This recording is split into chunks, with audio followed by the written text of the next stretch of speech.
What is going on, Banter fam? Welcome into today's edition of In the Game. As always, we will be diving deep into the NFT gaming world today, and there's a really big reveal coming up this Friday, the 29th of July, for Dr. Disrespect's headline game, Midnight Society, as Project Moon will be debuting their initial gameplay at the Founders event this weekend in Los Angeles. There will be a playable build for those who attend, as well as people at home who are holders of the Founders NFT. So we're going to go over why I truly think this could be one of the biggest catalysts for adoption speed for Web3 gaming. If Dr. Disrespect and Midnight Society pull this off, why this could be a huge trigger for a lot more adoption in a rapid pace into the crypto gaming and NFT gaming sector. Without further ado, let's get in the game.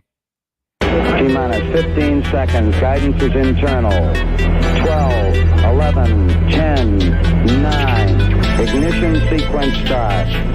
6, 5, 4, 3, 2, 1. If you ain't here to hustle, why is you here?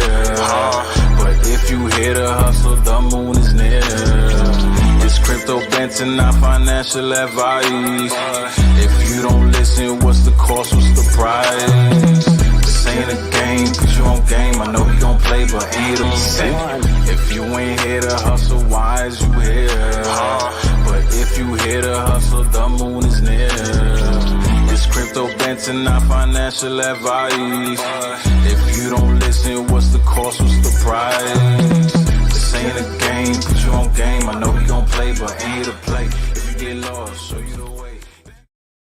All right, and let's dive right into it. And be sure to like the video if you enjoyed the video and if you are bullish on NFT gaming and Dr. Disrespect's upcoming project as well. And subscribe to the channel for daily cryptocurrency content right here on Crypto Banter. Let's go ahead and dive right in as we see Midnight Society. And we've talked about this quite a bit here on In the Game right here on Crypto Banter, as I do feel like Dr. Disrespect's upcoming game and studio Midnight Society has that adoption potential to be able to potentially set this space forward significantly. And if you don't know Dr. Disrespect, he is one of the most, I would say, notorious, renowned esports first-person shooter streamers, as I'll pull up his credentials here quickly. As you see, 4 million subs here on YouTube, as he has a 20,000 live viewership as we speak. So we're talking about hundreds of thousands and potentially millions of eyes who will have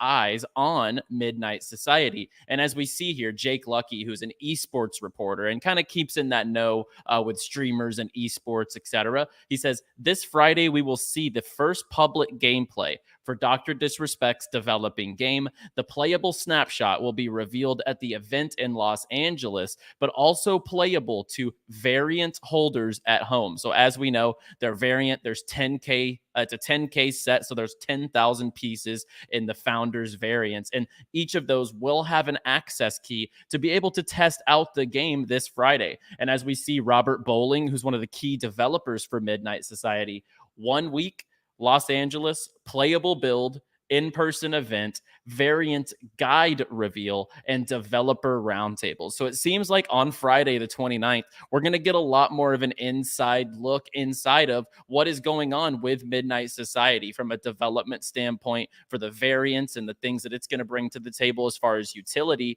And on top of that, what we are most looking forward to is that gameplay reveal. And we'll go over some of the details if you don't know exactly what to expect for this reveal. So right now, Midnight Society is building the next AAA competitive player versus environment first-person shooter. We're doing it openly and transparently, one snapshot build at a time. So what a snapshot is, for example, a snapshot is a small playable piece of the game, and they will roll these out slowly to show the world and show the esports community exactly what Dr. Disrespect and the Midnight Society team are building. We will release snapshots, which are playable experiences focused around specific milestones every 6 weeks. So the first variant The playable snapshot comes out on Friday, and then we can expect stuff every single 6 weeks from there on out, which I'm really looking forward to. Access players have full rights to stream and create content from the early playable snapshots, including screenshots, assets, live streams, or any other content they would like to build. So this is going to be very public. I will be able to hop in the gameplay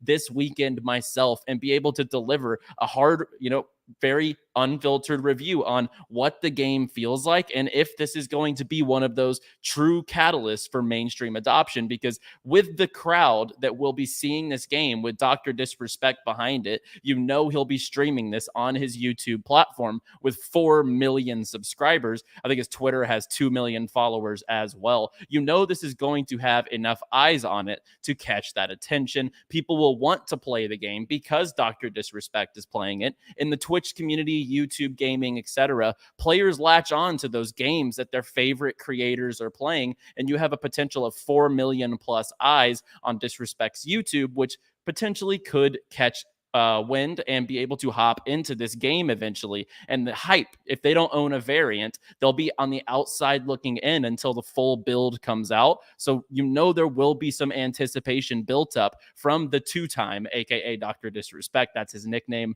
from his audience there on YouTube, Twitter, and within the esports realm.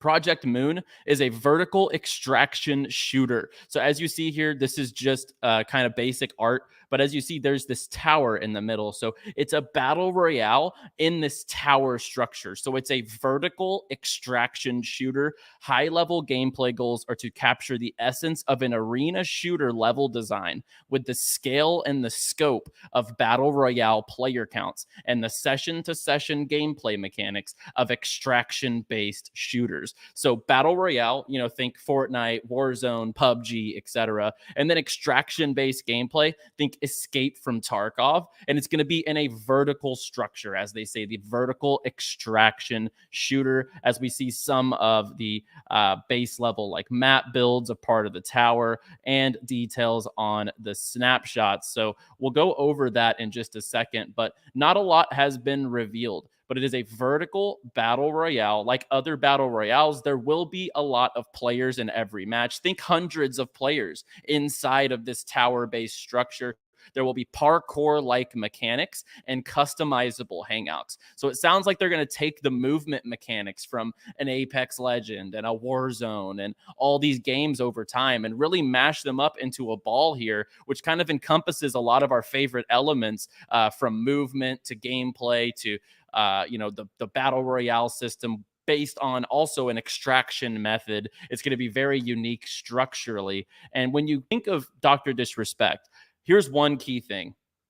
A lot of people think that Dr. Disrespect is just this streamer that has money and is building a game. That is not the case whatsoever. Guy Beahm, who is Dr. Disrespect, if you don't know, Guy Beahm is a former employee of Sledgehammer Games. Sledgehammer Games is notorious for making Call of Duty games. They are one of the studios alongside Infinity Ward and Treyarch that makes Call of Duty. And as we see, back in 2011, Guy Beahm accepted the position of community manager for the studio. A year later, on March 1st, 2012, he announced that he had accepted a level design position. So he has experience not just in esports streaming, being a personality in the space, or being a big first-person shooter player. He has built these maps himself, guys. As a level designer, Beahm helped in the creation of multiplayer maps for Call of Duty Advanced Warfare, including Solar, Horizon, and a list of maps here. And on September 15th, September 2015, he left Sledgehammer Games to focus fully on his venture with YouTube, Dr. Disrespect, and all that good stuff. On the 14th of December 2021, he announced the founding of a new gaming studio, Midnight Society, with former Infinity Ward employee Robert Bowling, who we just talked about Robert Bowling here, 402. So he is from Infinity Ward. So there is multifaceted levels here of Call of Duty level development as far as gameplay loops, maps, etc. So I'm very bullish on the team behind Midnight Society. And when you really take a look at the whole picture here, they're going to be on Polygon. Polygon is one of those blockchains right now that's really making a society. Sandbox moved over to Polygon. Meta's partnered up with Polygon. There's so many top tier partners with Polygon. It feels like Midnight Society is taking the right approach here. And when you look at everything to be revealed this coming Friday on the 29th, it's very hard not to be bullish on the future of Web3 gaming. And I think that this, alongside other games like Illuvium and Star Atlas, by the way, I can't believe there was an actual debate between Star Atlas and Illuvium this morning on YouTube. That was insane to me. The CEO from Star Atlas, Michael Wagner, and Kieran from Illuvium, they were actually going back and forth on each other's projects. And I think that alongside Midnight Society, Illuvium, Star Atlas, etc., these are the types of games that are so spotlighted in the mainstream. Like when you think about crypto, you can say Illuvium to a common investor and they'll at least know what it is, right? They at least know what that is. They know what Star Atlas is, etc. I think Midnight Society, Illuvium, Star Atlas, these are the handfuls of games that if they nail it, the speed at which NFT games come into the limelight and actually adopt will speed up significantly. But if they don't, if there's hiccups, if the gamers really hate it, or something goes wrong with the NFTs, or if the game is just not quality, then I think we're going to see a major setback. So all in all here, I think we need to be rooting for all of these projects to succeed first and foremost. So that way we can start getting that positive energy into Web 2 gamers to come over to the Web3 side of things, where it truly is power to the player, where you own digitally everything that you've worked for time-wise inside the game and that you've competed for and earned inside of your inventory. So I will be very closely eyeing the gameplay reveal this Friday, the 29th, for Midnight Society. And I think that this game, if they nail it, it could be one of those major events that we'll look back on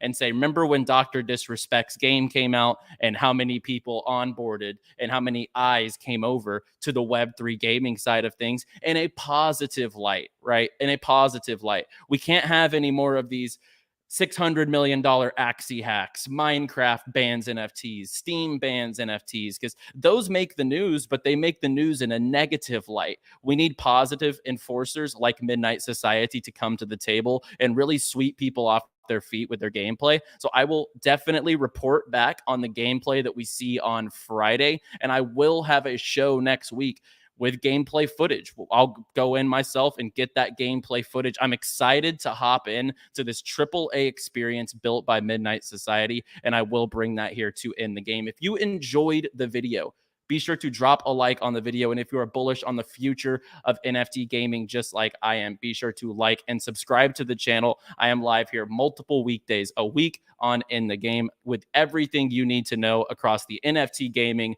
metaverse, and NFT industry. I will be back on Friday with the last show of the week. As always, play well, my friends.